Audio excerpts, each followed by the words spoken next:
అందరికీ నమస్కారం అండి. అధికారం దారుణంగా కోల్పోయిన తర్వాత కూడా జగన్మోహన్ రెడ్డి కానీ అతనికి సంబంధించిన ఎమ్మెల్యేలు ఎమ్మెల్సీలు కానీ కనీసం బుద్ధి తెచ్చుకొని బ్రతక్కపోగా, ముఖ్యంగా గతంలో ఏ అరాచకాలైతే చేశారో ఆ అరాచకాలని ఇంకా సమర్థిస్తూ ఉన్నటువంటి పరిస్థితి కనపడుతుంది.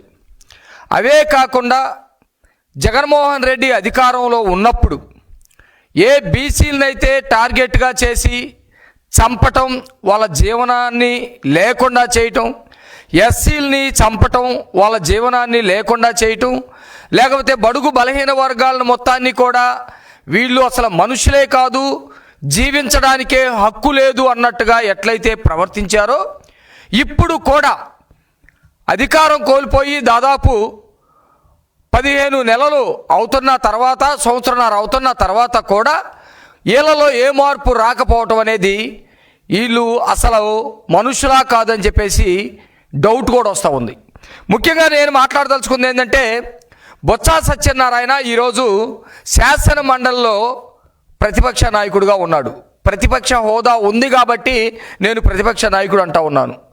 ఈ వ్యక్తి నిన్న ఏదైతే చంద్రయ్య అనే అతన్ని గతంలో రోడ్డు మీద పడేసి గొంతు కోసి చంపారో, వాళ్ళ పిల్లవాడికి మానవతా దృక్పథంతో ఈ ప్రభుత్వం ఏదైనా ఉద్యోగం ఇచ్చి ఆదుకోవాలని చెప్పేసి ప్రయత్నించింది. నిజంగా వీళ్ళకి బుద్ధి ఉంటే మనం చేసినటువంటి తప్పుకి ఈ ప్రభుత్వం, చంద్రబాబు నాయుడు గారు ఆ కుటుంబాన్ని ఆదుకుంటున్నాడు, జీవించేటువంటి అవకాశాన్ని కల్పిస్తున్నాడని చెప్పేసి వీళ్ళు సంతోషపడాలి. పడకపోగా చంద్రయ్య కుటుంబానికి ఏ విధంగా మీరు ఉద్యోగం ఇస్తారు, ఇవ్వటానికి వీలు లేదని ప్రభుత్వం తీసుకొచ్చే జీవోని అడ్డుకున్నటువంటి పరిస్థితి మనుషులు చేసేటువంటి పరిస్థితి కాదు. అయితే మనకి కేవలం ఒక ఉద్యోగాన్ని అడ్డుకున్నట్టు మాత్రమే కనపడుతుంది. కానీ దీని వెనక బీసీలని మేము నరుకుతాం, మీరు కాపాడకూడదు, బీసీలని మేము చంపుతాం, మీరు కాపాడకూడదు, బీసీల యొక్క వాళ్ళకి సంబంధించినటువంటి జీవనాధారాన్ని మొత్తాన్ని ధ్వంసం చేస్తాం, మీరు కాపాడకూడదు అనే పద్ధతిలో ప్రవర్తిస్తున్నట్టుగా ఉంది.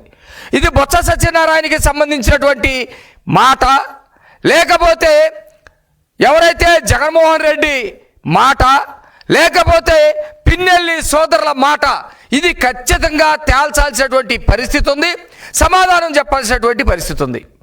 మీరు చేసినటువంటి అరాచకం ఇదిగో ఈ విధంగా ఆ రోజు రాష్ట్ర ప్రజలు ఎవరు కూడా మర్చిపోలేదు. ఈ రోజు వరకు ఇలాంటి సిచ్యువేషన్ తెల్లవారుజామునే ఊర్లలో జనరల్గా ఒక గొర్రెనో మేకనో కోసుకొని వాటాలు వేసుకొని తినటానికి ఇలాంటి సిచ్యువేషన్లు కనపడతా ఉంటాయి గ్రామాల్లో. కానీ పొరపాటున రాష్ట్ర ప్రజలు ఆ రోజు కూడా అట్లాగే అనుకున్నారు. ఈరోజు ఈ పోస్టర్ చూపిస్తూ ఉంటే ఎవరు కూడా మర్చిపోరు. తోట చంద్రయ్య అనే అతను, ఇక్కడ చూడండి ఎంత దారుణం.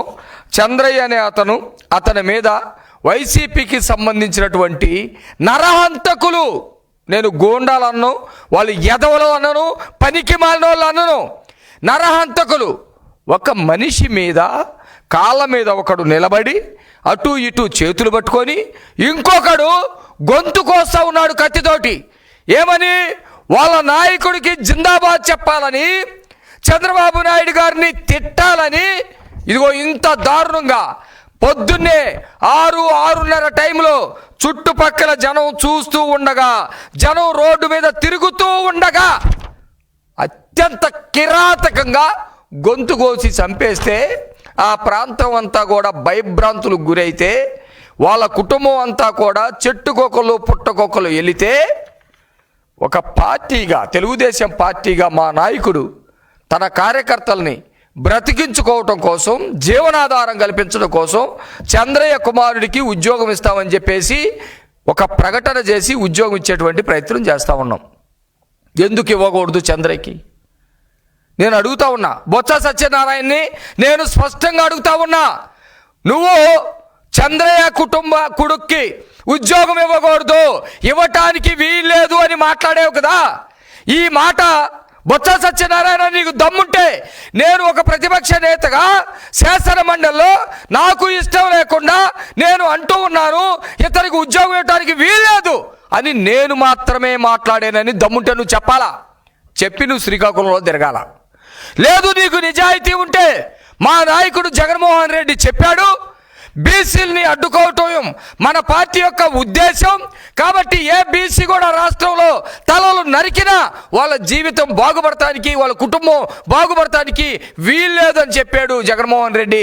అందుకనే నేను శాసన మండలిలో వ్యతిరేకిస్తున్నానని నువ్వు చెప్పాలా?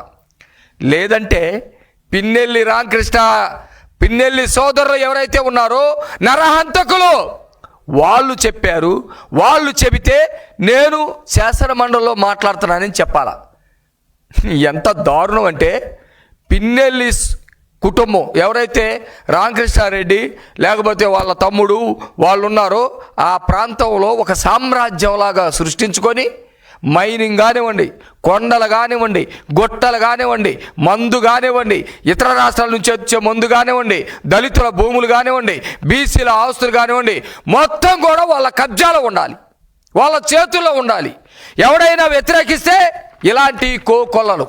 గతంలో కూడా పిన్నెల్లి రామకృష్ణారెడ్డి బాబాయ్ సుందరరామిరెడ్డి, ఈయన అక్కడ ఈ పద్ధతిలోనే గతంలో ముస్లిమ్స్ 2 కుటుంబాలని చంపినటువంటి పరిస్థితి, చాలామంది ఆడవాళ్ళ జీవితాలతోటి ఆడుకున్నటువంటి పరిస్థితి.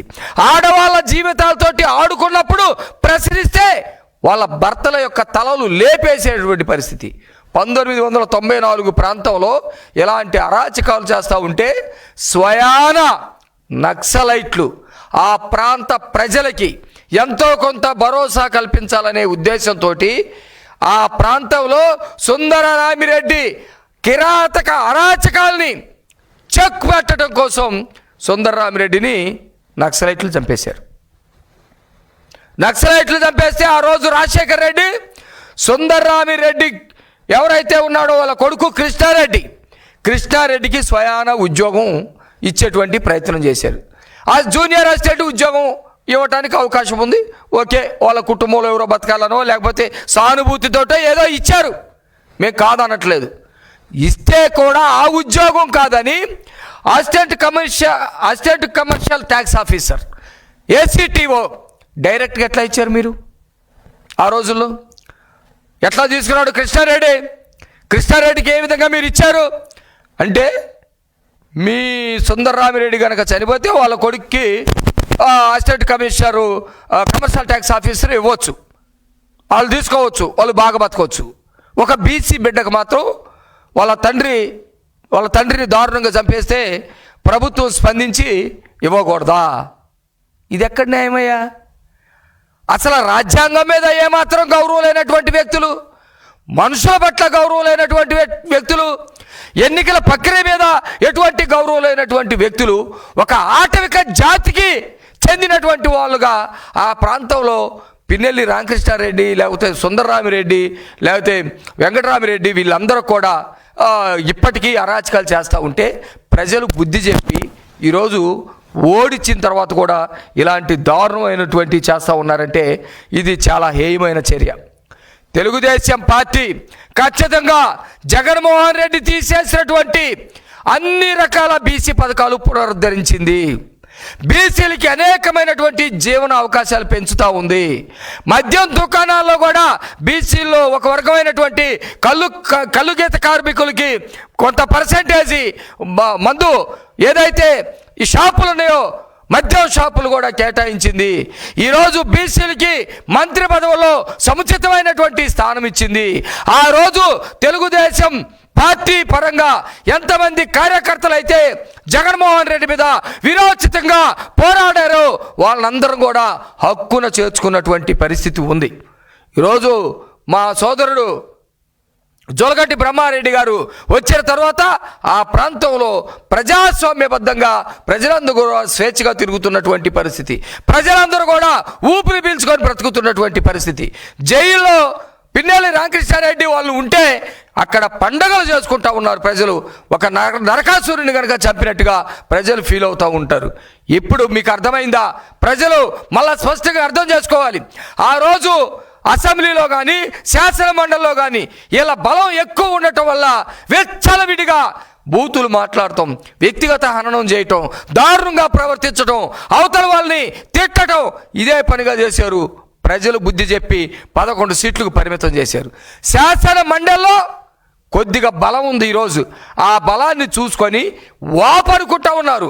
మీకు తగిలిన దెబ్బకి కనీసం ఒక రాజకీయ పార్టీ అయితే ఏదైనా ఒక చర్చ పెట్టుకోవాలా, ఒక సమీక్ష పెట్టుకోవాలా. ప్రజలు మనల్ని తిరస్కరిస్తూ ఉన్నారు, తిరస్కరించి మూలన కూర్చోబెట్టారు, మనం మారదామని చెప్పేసి అనుకోవాలా. శాసన మండలిలో కొద్దిగా మీకు బలం ఉందని ఇలాంటివి మీరు చేసేది. శాసన మండలిని ఏ విధంగా చేస్తూ ఉన్నారు, బొత్స సత్యనారాయణ ఏం మాట్లాడుతూ ఉన్నారు, ఎట్లా అబద్ధాలు మాట్లాడుతూ ఉన్నారు, ఎట్లా అంతకుముందు సభలో బలం ఉన్నప్పుడు మాట్లాడినటువంటి పద్ధతుల్లో ముఖ్యమంత్రి చంద్రబాబు నాయుడు గారిని కూడా అక్కడ శాసన మండలిలో ఒక కుప్పం ఎమ్మెల్యే అని చెప్పేసి ఏ విధంగా మాట్లాడుతున్నారో చూస్తూ ఉన్నాం. సభలోకి వెళ్ళిన తర్వాత సభ స్థాయిని బట్టి ఒక ఎమ్మెల్యే స్పీకర్ అయితే స్పీకర్ గారు అని, ఒక ఎమ్మెల్యే ముఖ్యమంత్రి అయితే ముఖ్యమంత్రి గారు అని, ఒక ఎమ్మెల్యే మంత్రి అయితే మంత్రి గారు అని, ఒక ఎమ్మెల్యే ప్రతిపక్ష హోదా ఉండి ప్రతిపక్ష నాయకుడు అయితే ప్రతిపక్ష నాయకుడు అని ఈ విధంగా పిలుచుకోవటం సాంప్రదాయం, గౌరవం. కానీ దీనికి భిన్నంగా ఎప్పుడు కూడా సాంప్రదాయాల్ని మంటగలిపే విధంగా ప్రవర్తించేటువంటి వైసీపీ ఈరోజు ఆ పిల్లగాడు పాపం చంద్రయ్య కొడుకు జీవనాధారానికి సంబంధించినటువంటి విషయంలో కూడా అడ్డుపడటం సిగ్గుచేటైన విషయం, నీచమైన విషయం అని చెప్పేసి తెలియజేస్తూ, మీరు ఎంత బీసీలని అడ్డుకోవాలని చూసినా, ఎంత బీసీల అభివృద్ధిని అడ్డుకోవాలని చూసినా, బీసీల జీవన విధానాన్ని అడ్డుకోవాలని చూసినా తెలుగుదేశం కూటమి ప్రభుత్వం ఎప్పుడు వాళ్ళకు అండగా ఉంటుందని, అలాగే చంద్రయ్య కుటుంబాన్ని ఆదుకునే విషయంలో మీ కుప్పిగంతులకి ఎవరు ఇక్కడ తలొగ్గే ప్రసక్తే లేదు. ఖచ్చితంగా కుటుంబాన్ని కూడా ఆదుకుంటామని కూడా ఈ సందర్భంగా తెలియజేస్తా ఉన్నాం.